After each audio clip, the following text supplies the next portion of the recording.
ஆமென். ஆண்டவர் என்ன சொன்னாரு?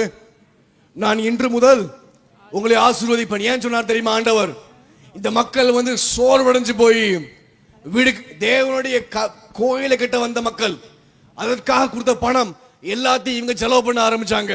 லெபனான் தேசத்துல இருந்து இதெல்லாம் வருது, இந்த பலகைகள்லாம் அனுப்புறாங்க. லெபனான் தேச மரத்துல இருந்து அந்த பலகையெல்லாம் சேர்த்து வீடை கட்ட ஆரம்பிச்சிட்டாங்க இவங்க. ஏன்னா வழி தெரியல அவங்களுக்கு.